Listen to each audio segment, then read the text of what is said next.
chicken breeds as we know them today didn't really exist until about the middle of the 1800s. And it's a very interesting little bit of history that triggered off the development of most of the breeds that we have in our backyards today. So let's look at how we got here.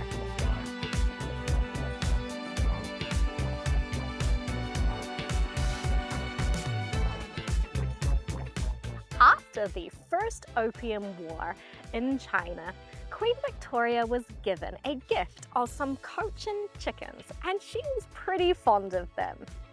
Now, she gave gifts of these chickens to her friends in the nobility, and they were really into them too. Now, you might think, why is someone so into some chickens? That doesn't seem very interesting. Well, you have to look at it this way. Most people in the UK and in the United States had never seen the kinds of chickens that were coming from China. And these chickens were big and fluffy and impressive, and by all reports laid lots of eggs. And if all you had seen was a leghorn chicken or a little bantam game kind of chicken, and then suddenly an Orpington or a Jersey Giant or some kind of breed like that suddenly showed up and you'd never seen one before, you would be pretty impressed too. Now, everybody wanted these chickens. And over a few years, starting in around about 1845 in the UK and about 1849 in the United States, everyone just needed to have these chickens. And it created a chicken market bubble. So these new chickens were being imported from China, they were being bred in the UK and they were being bred in the United States. Everyone needed to have one, and their price started to rise to some pretty insane levels, to the equivalent of someone paying about $1,900 in US currency today for 2 or 3 chickens. Just think about that for a moment. Would you pay $1,900 for 3 chickens, no matter what kind of chicken they were? And those were common prices. Some were cheaper, some were even more expensive, but people were just going into chickens. It was a market bubble.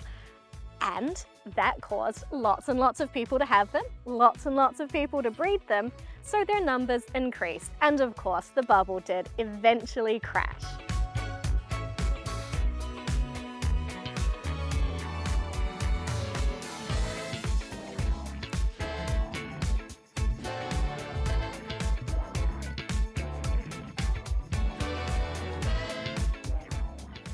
After the market bubble burst, it left the true believers, the people who were really into poultry just for the love of it.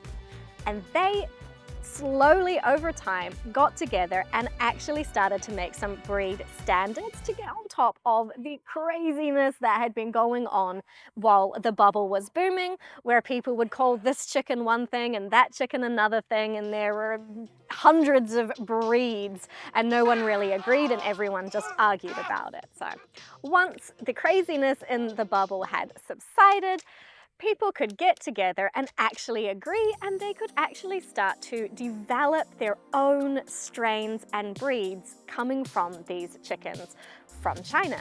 This led to the development of the heritage breeds that we know today, like the Plymouth Rocks, Rhode Island Reds, Orpingtons in the UK. Pretty much all of the breeds that we have, particularly those we consider dual purpose, were developed heavily with the influence of the genetics that came from China.